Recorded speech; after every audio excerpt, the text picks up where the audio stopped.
Hey, popcorn junkies, welcome. If you haven't subscribed, hit the subscribe button. If you like your movie trailer reactions or movie reviews or movie news to be authentic. If we like something, we say so. If we don't, we say so. A review of the British indie film Schafer will be landing on the channel in the next 24 hours. But this is a trailer reaction to the prequel film from the Hunger Games franchise. The Hunger Games, a fabulous series of films. Jennifer Lawrence was kind of launched on us from those films. I thought they were good. They were sort of dark, dystopian, futuristic. They had all that sort of universe building that something like, I don't know, something like the Harry Potter franchises had. They were clearly, it was young adults, it was aimed at kids, but it wasn't afraid to do something that, I suppose Harry Potter did do it in later films and later books, but, it was quite an arresting concept. I remember even Nadia, who's in the other room right now, even Nadia found it quite abrasive and shocking, the idea that we sort of took a TV entertainment show type structure and threw loads of kids in, and basically it was about surviving and killing each other. It was like Lord of the Flies on cocaine. It was like speedy, adrenaline fueled, fast action, sped up, supersonic Lord of the Flies, where kids would unite and then they would turn on each other and reunite and turn on each other. Anyway, it spawned a franchise in which the same sort of thematic would re-emerge and reappear in each show. Who would survive? How would they stay alive? How would they escape intact? And all that kind of stuff. As I say, this is a prequel. The original starred, obviously, Jennifer Lawrence. There was also Philip Seymour Hoffman in there. There was obviously Donald Sutherland playing Coriolanus Snow. And he appears in this. This is a prequel, as I say. This is set 64 years or so before the events in the Hunger Game films that we know.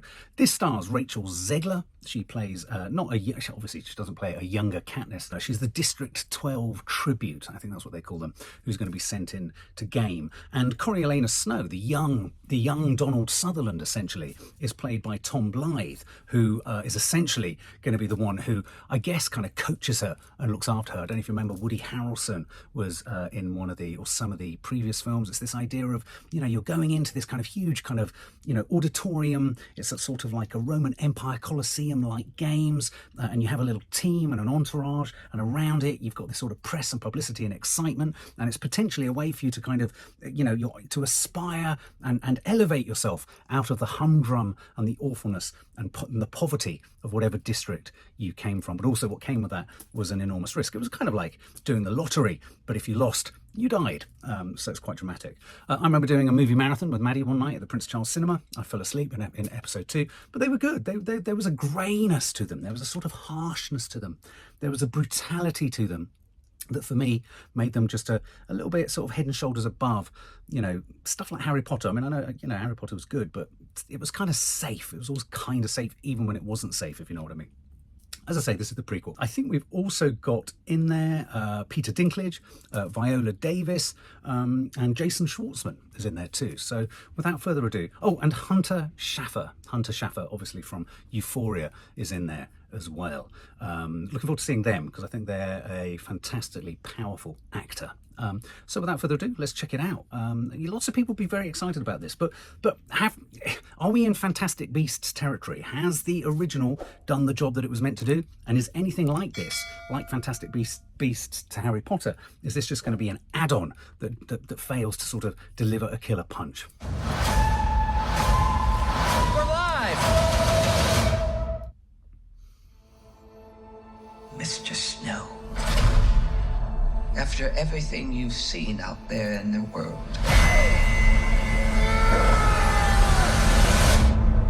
what are the Hunger Games for? Are you coming to the tree? The Hunger Games are to punish the districts.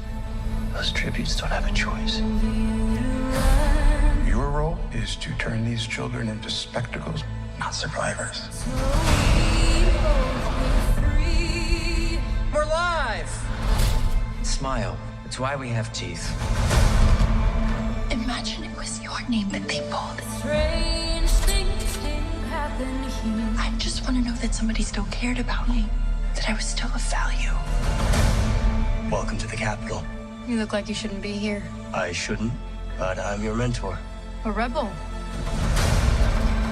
I am gonna get you out of here. You want to protect people, and it's essential to accept what human beings are and what it takes to control them. Let's see you use that famous Snow charm. You seem like a good man, Coriolanus Snow. I have seen what war does to people. Fueled with the terror of becoming prey. See how quickly we become predator? I want my enemies to see a rainbow of destruction engulfing the world. You're monsters! All of you! Good luck with that poor little songbird. Where is she?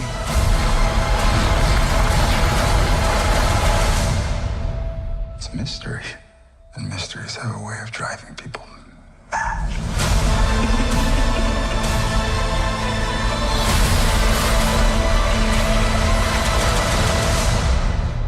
Mr. Snow, let me ask you one final time. What are the Hunger Games for? Hanging tree.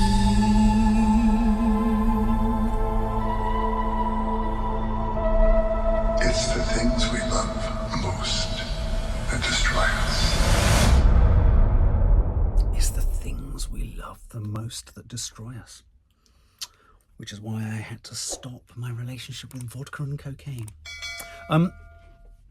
I love the design. There's a sort of fusion of, strangely, 1950s kitsch in the sort of televisual side of things, and the TV host and the fonts and screens and the entertainment aspect of the Hunger Games. And then there's a sort of communist, futurist, structuralist kind of, you know, agitprop design to all of the lettering and the posters and everything. And again, you've got the bleak greyness. But what are the games?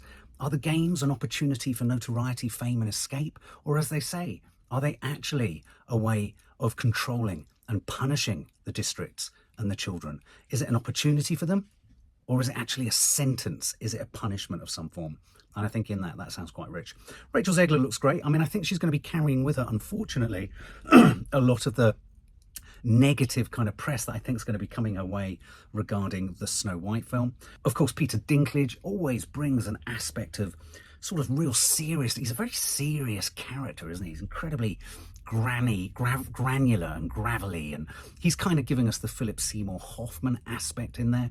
I felt Viola Davis is giving us the sort of Elizabeth Banks kind of aspect. She looks sensational, doesn't she, Viola Davis? And I like the way Viola Davis is going for these kind of mainstream, franchisey kind of roles and giving them some sort of depth and heft. I'm thinking of her also in something like Suicide Squad and Peacemaker.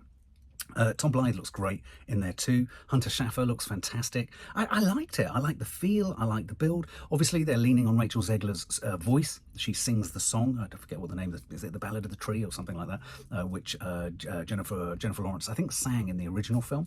But yeah, it kind of you know, it was kind of rousing. It was kind of building, and it was kind of, you know, it's the origin story of Coriolanus. I don't know. I think that looked much better than I was expecting it to.